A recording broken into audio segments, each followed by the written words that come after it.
Земята, каквато я познаваме днес, е дом на милиони видове организми, археи, бактерии, гъби, протисти, растения, животни и естествено човека.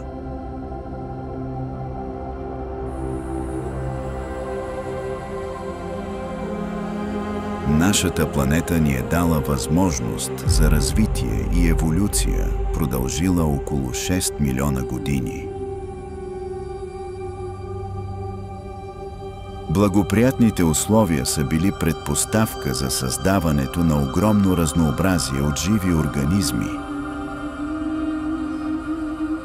Но планетата ни не винаги е изглеждала така. Процесите, довели до сегашният ѝ облик, са отнели милиарди години.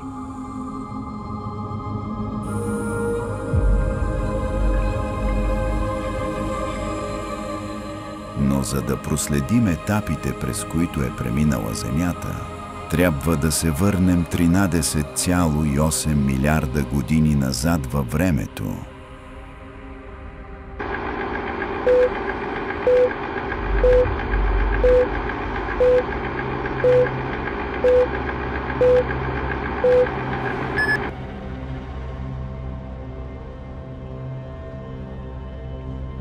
Началото на всичко, което съществува, е поставил големият взрив преди 13,8 милиарда години. Веднага след него, пространството се разширявало експоненциално за много кратък период от време, много по-малко от една секунда. В началото Вселената била изключително гореща. След няколко секунди тя започнала да се охлажда и се формирали елементарните частици, а няколко минути по-късно се образували и първите протони и неутрони. Първите елементи, като водород и хелий, се образували чак след 380 хиляди години след взрива. Минали милиони години преди да се образуват първите звезди и галактики под действието на гравитацията, чрез свиване на космическия газ. Планетите започват да се формират паралелно с формирането на звездите. От газ и прах, които обикалят около формиращата се звезда, чрез действието на гравитацията и електростатичните сили от малки прашинки, нарастват до хиляди километри в диаметър. Земята, нашата родна планета, се е образувала преди 4,5 милиарда години около младото Слънце. В началото е била гореща топка от течни скали и метали. Предполага се, че Луната е възникнала след сблъсък между Земята и обект с размерите на Марс, наричан Тея. Постепенно Земята започва да се охлажда и се формира твърда кора. Появяват се първите най-прости форми на живот – едноклетъчни прокариоти преди около 3 милиарда години. Атмосферата е била бедна на кислород, състояла се е основно от азот, водород, въглероден диоксид, метан и амоняк. Формират се първите континентални масиви.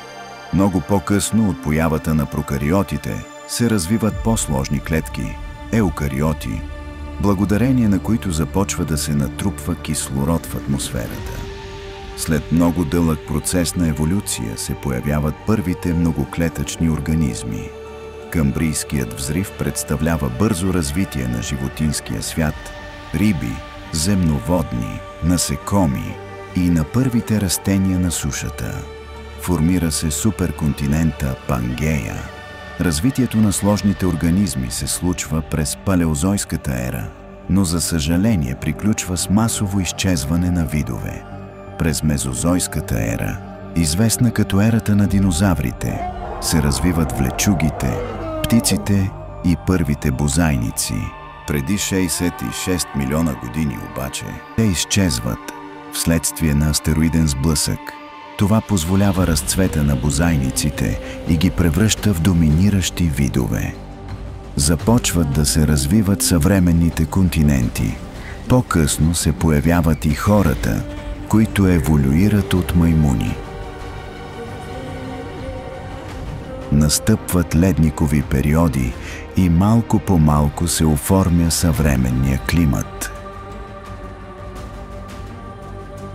Днес на човечеството са известни приблизително 1,5 милиона вида животни и 400 000 вида растения.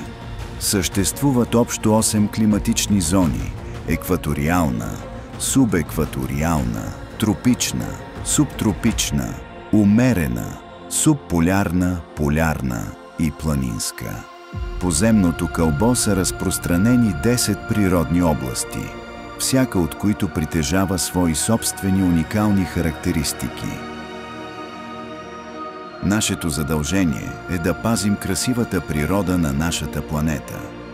Денят на Земята се отбелязва всяка година на 22 април и е посветен на опазването на околната среда и повишаването на общественото съзнание относно екологичните проблеми. Основните цели са насърчаване на устойчив начин на живот, засаждане на дървета и грижа за биоразнообразието, борба с климатичните промени, намаляване на замърсяването и пластмасовите отпадъци. Земята е сцена, мъгливи утрини, в които слънцето проблясва през върховете на вековни дървета и огнени залези над безкрайните морета. В този грандиозен спектакъл ние сме едновременно актьори и зрители, а репликите ни, с всяка хвърлена бутилка, с всеки нефилтриран дим, пробиват тишината като язви върху обичаното ни платно. Но докато издигаме кулиси от пластмаса, реалността започва да се пука. В световен мащаб годишно се генерират на 350 милиона тона пластмасови отпадъци, от които едва 9% намират втори живот чрез рециклиране. Станете режисьори на собствената си съдба, изберете да пренапишете сценария, в който природата не е реквизит, а главен герой.